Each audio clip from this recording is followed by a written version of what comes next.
नमस्कार मंडळी, मी सोनाली तुमच्या सर्वांचं आपल्या प्रत्यूची आई यूट्यूब चॅनलमध्ये आणि याच्या एका नवीन व्हिडिओमध्ये स्वागत आहे। तर आज आहे गुरुवार आणि सर्वांना शुभ गुरुवार। कसे सर्वजण मस्त ना? तर चला आता दुपारची वेळ आहे आणि प्रत्यूषला झोपी लावले आणि मला इथे बनवायचे तूप। त्यासाठी हा डब्बा फ्रीजमध्ये ठेवला होता। 8 ते 10 दिवसाची साय साठवून ठेवली आहे। तर बघू, मी पहिल्यांदा ट्राय करते कसं होतंय काय। कारण घरी कधी तूप बनवलेलं नव्हतं, आम्ही विकतच आणतो। पण आता म्हटलं एकदा आपण पण ट्राय करू, कारण ती साय ना कोणी खात नाही आणि मग अशी वेस्ट जाते। तर त्यापेक्षा झालं तर ठीकच आहे ना, चांगलं घरचं। तर एवढी अशी साय आहे।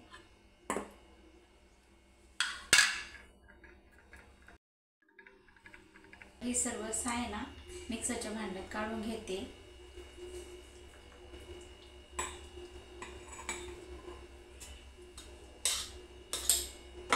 तर थोडी थोडी करून घेणार आहे। तर मिक्सरच्या भांड्यात काढून घेतली आणि त्यात पाणी ओतणार आहे। हे थंड पाणी, हे थोडंसं ओतून घेऊ आणि एकदा मिक्स करून घेऊ छान असं।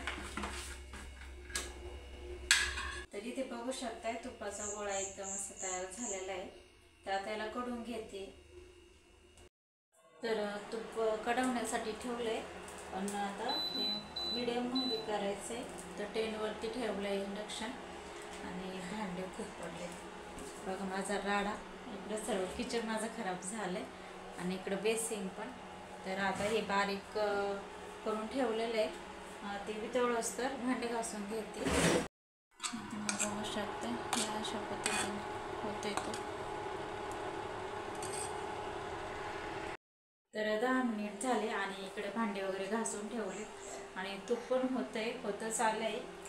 तर हे बघा असं काही झालंय। तर तुपाचा स्मेल येत असेल ना, तर त्यात थोडंसं मीठ टाकायचं आणि त्यानंतर एका पाण्याचा शिंपा देऊन घ्यायचा, म्हणजे छान तुपाचा चांगला स्मेल येतो आणि तूप पण छान होतं आणि जास्त काळ टिकतं पण। तरी ते छान असं हे तूप झालंय, होतच आलंय, थोडंसं अजून बाकी आहे। तर मी साईडने थोडंसं हलवून घेत होते त्याला आणि छान दिसते। हे गाईचं तूप आहे त्यामुळे पिवळा कलर आला आहे। तर होते थोड्या वेळ होऊन द्यावं लागेल, त्यासाठी आता मी बाहेर जातो आणि कपडे काढून आणतो। घरी कोणी नाही त्यामुळे दरवाजा लावून घेतलेला आहे। चला, अरे हट, कोणाचं आलं? हट हट। तर कपडे वगैरे काढायचे तर वाळलेत आणि वातावरण खूप झालंय पावसाचं। आज काय पाऊस येतोय असं वाटतंय, किती आभाळ आलं। इथे ना हा कुत्रा खारुताईच्या पाठीमागे लागला होता आणि तो तिला पकडत होता। नंतर ती बिचारी गेली झाडावरती चढून, नाहीतर त्याने तिला मारलंच असतं। आणि त्यानंतर बघा किती छान आपले झाडं पावसाने एकदम हिरवेगार झालेत, एकदम छान फुटलेत। तर सर्वांची छाटणी केली होती। इकडे हे सफरचंदाचं झाड आहे, याला दोन फुलं आले होते एकदाच, अजून काय त्याला काय आलं नाही। इकडे लिंबूनी आहे, इकडे हे आंबे पण फुटले, त्यांची छाटणी केली होती। पेरू आहे, नंतर नारळ पण आहे शेवटी। आणि इकडे खाली काही वांगे वगैरे आणि मिरच्या वगैरे असं लावलेलं आहे। इथे बघा छान असं वांग पण आलंय।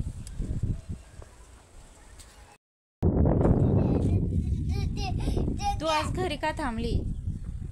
का घरी थांबली तू? बोल।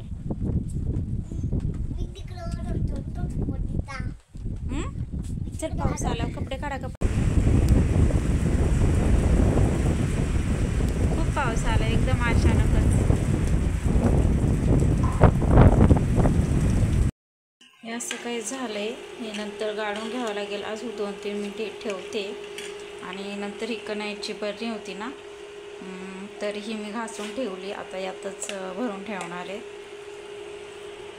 तर फायनली तुपाचा एक्सपेरिमेंट सक्सेस झाला आणि मला वाटलं नव्हतं एवढं छान असं तूप होईल, पण खूप मस्त झालं। तर मी गाळून बरणीत स्टोअर केलं, कारण त्याचा जे खालचा भाग होता ना, मग तो फेकून द्यायचा आणि खूप मस्त तूप झालं होतं। त्यानंतर संध्याकाळी पुन्हा पाऊस आलता, तर आम्ही घराच्या शेजारी काही ना मिरच्या लावल्या त्या, आणि या साईडच्या मिरच्या ज्या दिसतात ना बांधाच्याकडच्या, त्या जळाल्या ते, कारण त्यांना पाणी जास्त झालं आहे असं म्हटलं झालं म्हणून त्या जळाल्यात। आणि कडला छान अशा आल्या त्या मिरच्या पण खूप आहेत.